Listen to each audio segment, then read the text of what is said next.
Namaste my friends, welcome to my YouTube channel. My name is Alex, and on this channel I share insights, inspiration and energy healing for your awakening and life journey.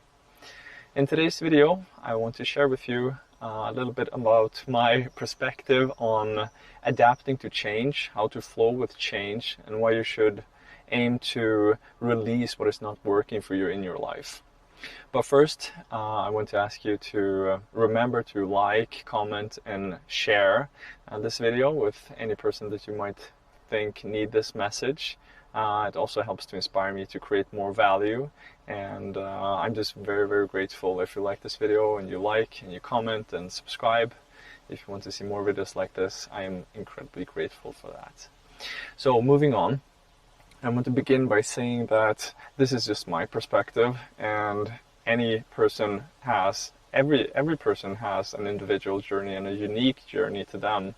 So everything might not be applicable in the way that I say it. So I just want to suggest that you really feel your own intuition from what I'm saying, and you recognize what is true within you. So don't just take this as black and white truth, because it's not intended to be.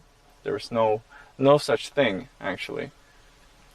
So this idea, the idea to make this video came today after having recognized that just how much my life has changed and how many ideas and concepts about what life is, how life is supposed to be run or done, and how much of those that I've had to let go. And only just how awfully difficult it has been at times to let go of those things, because every time we find this new idea, the mind, we often get this blastful, this great just realization that this is it, coming from the mind. We think that, oh yeah, this has to be it, this is exactly what we've been looking for. And then some time goes, we try this thing out, and this, the length, the duration of how long we try some idea out, essentially how to find happiness through this technique or this idea or this activity, whatever it is. It might take a couple of weeks, a couple of months, or maybe a couple of years or a whole lifetime. But eventually we come to a point where we see that this wasn't really what I was looking for. There has to be something else. And so there are certain points in life that we can see in general where these changes happens. We have the, coming from early childhood into adolescence, time between 12, 13, 14 years, when a person becomes a little bit more individual and starts to create their own ideas of the world, which usually is much more from their parents and society than one might want to recognize at that age. And then we come into early adulthood, 20 plus years, and then it happens a couple of more times naturally in life, around usually what they say midlife crisis, and when perhaps when we become parents. And those transitions can be really difficult, but I want to share with you what I've realized after many hours, many years of meditation and spiritual practice, and how those practices really speed up this process of letting go of the things on the outside, of techniques, of thoughts and ideas, how these things are satisfactory, and how that process of letting those things go gradually lead to a turning inwards, to see that this wholeness, this completeness, this fullness, this enjoyment and absolute fulfillment is already within. And we've only been finding fragments of that on the outside.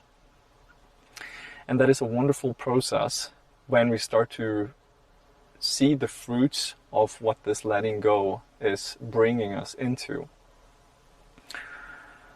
So, yeah, just gonna wait for the words to come. Yeah, so this process has at times been very tough, not just for me, but from other people that I know and that I've read about. And it's just general to see out in society how when people go through these big life changes, how hard it is for them many times. And some people seemingly never recover from this. And that's because we have had such a strong identification with the mind. We've built our whole identity on this specific thing. And it might be building a business and building a life around that business, maybe building a life around our family or a specific hobby and activity, a sport, or, we build our whole identities around that. And when that starts to crumble, there's just nothingness here.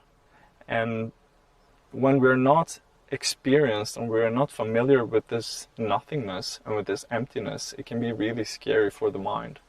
But eventually, as we go on in life, as our spiritual practice deepens, as our emotional intelligence widens, and as our awareness expands, we become more and more familiar in this unknown territory. And that is when we see that releasing the things that are not working for us is the most wonderful thing we can do. Because it brings, as I said, it brings us more and more back into our wholeness, our being, and that's essentially what we're looking for. I said once, keeping busy is running away from what you're looking for, what you're seeking. So bear that in mind. It's okay to feel bad about letting go of things that you're attached to, things that you're identified with. But the more you learn to just flow with this change of life, the only permanent thing is change in this life, the more we get to see that we already have everything that we're looking for. And it begins to take more space within us and in our lives. And more things start to work out for us. The less we try to force things to work out here and we turn inwards, the more everything just flows naturally and perfectly. So I hope that message was of value to you. I love you very much. I'm so grateful that you watched this. Please, if you like this video, comment, like, subscribe if you want to see more videos like this. I'm very grateful to have you here and to engage with you. So leave a comment as well. And just say hi. Okay, much love. Have a really great Friday and weekend, and we'll talk more soon. Much love. Namaste.